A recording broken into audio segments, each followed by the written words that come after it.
ಬೆಂಗಳೂರಿನಲ್ಲಿ ವೈದ್ಯ ಕೃತಿಕಾ ರೆಡ್ಡಿ ಸಾವಿನ ವಿಚಾರ ದೇಶಾದ್ಯಂತ ಚರ್ಚೆ ಆಗ್ತಾ ಇದೆ. ತನ್ನ ಗಂಡನಿಂದಲೇ ಹತ್ಯೆಯಾದಂತಹ ಕೃತಿಕಾ ರೆಡ್ಡಿ ಆ ಕೊಲೆ ಕೇಸಿಗೆ ಒಂದು ಟ್ವಿಸ್ಟ್. ಪತಿಯ ಒಂದೊಂದೇ ಮುಖವಾಡ ಈಗ ಬಯಲಾಗ್ತಾ ಇದೆ. ಕೃತಿಕಾ ಜೊತೆ ಬದುಕಲು ಇಷ್ಟ ಇಲ್ಲದೆ ಹತ್ಯೆಗೆ ಸ್ಕೆಚ್ ಅಂತೆ. ಡೈವರ್ಸ್ ಕೊಡ್ಬೋದಾಗಿತ್ತು. ಪದೇ ಪದೇ ಓವರ್ ಡೋಸ್ ಔಷಧಿಯನ್ನು ಕೊಡ್ತಾ ಇದ್ದ ಮಹೇಂದ್ರ ಆ ಥರ ಕೊಡೋದ್ರ ಮುಖಾಂತರ ಬಹು ಅಂಗಾಂಗ ವೈಫಲ್ಯ ಮಾಡೋ ಟಾರ್ಗೆಟ್ ಇಟ್ಕೊಂಡಿದ್ದಂತೆ. ಇನ್ನೇನು ಸಿಕ್ಕಿಬೀಳ್ತೀನಿ ಅನ್ನೋ ಭಯದಲ್ಲಿ ಅನಸ್ತೇಷಿಯಾ ಮೂಲಕ ಹತ್ಯೆಗೆ ನಿರ್ಧಾರ ಮಾಡಿದ್ದಾನೆ. ಇದಕ್ಕೋಸ್ಕರ ಮನೆಯಲ್ಲೇ ಒಂದು ಮಿನಿ ಕ್ಲಿನಿಕ್ಕನ್ನು ಕೂಡ ಆತ ಮಾಡಿಕೊಂಡಿದ್ದ.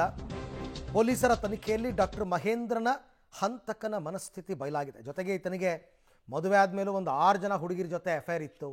ಅವ್ರ ಜೊತೆ ಇದ್ದಿದ್ದು ಈ ಹೆಂಡತಿಗೆ ಗೊತ್ತಿತ್ತು.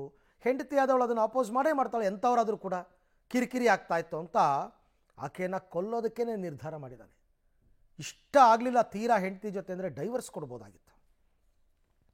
ಈ ಬಗ್ಗೆ ಮತ್ತಷ್ಟು ಮಾಹಿತಿ ನನ್ನ ಕೊಲೀಗ ನರಸಿಂಹಮೂರ್ತಿ ಅವರಿಂದ ಪಡ್ಕೊಳ್ಳೋಣ. ಎಸ್ ಮೂರ್ತಿ, ಈಗ ವಿಚಾರಣೆ ಸಂದರ್ಭದಲ್ಲಿ ಈ ಹಂತಕ ಪತಿ ಬಾಯ್ಬಿಟ್ಟಿರ್ತಕ್ಕಂಥ ಸತ್ಯಗಳೇನೇನು? ಅರವಿಂದ, ಮರತಹಳ್ಳಿ ಪೊಲೀಸ್ ಠಾಣಾ ವ್ಯಾಪ್ತಿಯಲ್ಲಿ ನಡೆದ ಡಾಕ್ಟರ್ ಕೃತಿಕಾ ರೆಡ್ಡಿ ಕೊಲೆ ಸಂಬಂಧ ಪೊಲೀಸರು ಒಂದಷ್ಟು ವಿಚಾರಗಳನ್ನು ಆರೋಪಿಯಿಂದ ಹೊರತೆಗೆಯುವ ಕೆಲಸವನ್ನು, ಆತನನ್ನು ಬಾಯ್ಬಿಡಿಸುವ ಕೆಲಸವನ್ನು ಮಾಡಿದ್ದಾರೆ. ಇಲ್ಲಿ ಆರೋಪಿ ಮಹೇಂದ್ರ ರೆಡ್ಡಿ ಪತ್ನಿಯನ್ನು ಕೊಲೆ ಮಾಡೋದಕ್ಕೆ ಅಂತೇಳಿ ಒಂದಷ್ಟು ಪ್ಲಾನನ್ನು ಮಾಡಿಕೊಂಡಿದ್ದ. ಬಹು ಅಂಗಾಂಗ ವೈಫಲ್ಯಗೊಳಿಸಿ ಆಕೆಯನ್ನು ಕೊಲೆ ಮಾಡಬೇಕು ಅನ್ನೋ ಉದ್ದೇಶ ಆತನದಾಗಿತ್ತು ಅನ್ನೋ ಮಾಹಿತಿಗಳು ಲಭ್ಯವಾಗ್ತಿದೆ. ಹೀಗಾಗಿಯೇ ಕೇವಲ ಆಕೆಗೆ ಗ್ಯಾಸ್ಟ್ರಿಕ್ ಸಮಸ್ಯೆ ಇದ್ದಂತಹ ಹಿನ್ನೆಲೆಯಲ್ಲಿ ಆಕೆಯನ್ನು ಟ್ರೀಟ್ಮೆಂಟ್ ಕೊಡುವ ಸಲುವಾಗಿ ಆಕೆಯ ಕಾಲಿಗೆ ಐವಿಯನ್ನು ಇಂಜೆಕ್ಷನ್ ಹಾಕಿದ್ದ. ಅದರ ಮುಖಾಂತರ ಆ ನೀಡಲ್ ಮುಖಾಂತರ ಇಂಜೆಕ್ಷನ್ ಹಾಕುವ ಕೆಲಸವನ್ನು ಆತ ಮಾಡ್ತಿದ್ದ ಅಂತೇಳಿ. ಅದಾದ ಬಳಿಕ ಈತನೇ ಖುದ್ದು ಮೆಡಿಕಲ್ ಸ್ಟೋರ್ಗೆ ಹೋಗಿ ಈ ಪ್ರೋಫೋಫಾಲ್ ಅನ್ನುವ ಒಂದು ಅನಸ್ತೇಷಿಯಾವನ್ನು ತೆಗೆದುಕೊಂಡು ಆಕೆಗೆ ಇಂಜೆಕ್ಟ್ ಮಾಡುವ ಕೆಲಸವನ್ನು ಮಾಡಿದ್ದಾನೆ. ಈ ಅನಸ್ತೇಷಿಯಾದಿಂದ ಆಕೆ ಸಂಪೂರ್ಣವಾಗಿ ಒಂದು ರೀತಿ ಪ್ರಜ್ಞಾಹೀನಳಾಗ್ತಾಳೆ. ಆಕೆಯನ್ನ ಮತ್ತೆ ಸಹಜ ಸ್ಥಿತಿಗೆ ತರುವಂತಹ ಟ್ರೀಟ್ಮೆಂಟ್ ಅನ್ನು ಕೊಡಬೇಕಿತ್ತು ಈತ ವೈದ್ಯ. ಆದರೆ ಆ ಕೆಲಸವನ್ನ ಆತ ಮಾಡಿಲ್ಲ. ಹೀಗಾಗಿ ಆತನ ಇಂಟೆನ್ಷನ್ ಏನಿತ್ತು ಅದು ಈ ಪತ್ನಿಯನ್ನ ಕೊಲೆ ಮಾಡಬೇಕು ಅನ್ನೋದು ಆತನ ಇಂಟೆನ್ಷನ್ ಆಗಿತ್ತು.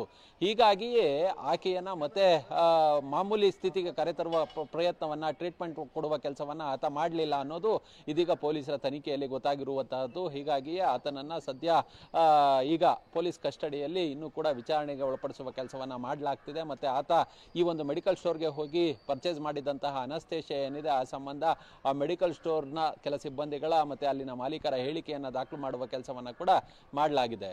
ರೈಟ್, ಹಾಗೆ ಸಂಪರ್ಕದಲ್ಲಿರಿ ಮೂರ್ತಿ, ನಿಮ್ಮ ಜೊತೆ ನಾನು ಮತ್ತೆ ಮಾತನಾಡ್ತೀನಿ. ಒಟ್ಟಾರೆ ನೋಡಿ, ಮನಸ್ಥಿತಿಗಳು ಹೇಗಿರ್ತವೆ, ಒಬ್ಬ ವೈದ್ಯ ಓದ್ಕೊಂಡ್ರು, ಎಜುಕೇಟೆಡ್, ಹೀಗೆ ಮಾಡ್ತಾರೆ ಅಂತಂದರೆ ಈಗ ಕಾನೂನು ಎದುರಿಸಬೇಕಾಗುತ್ತೆ.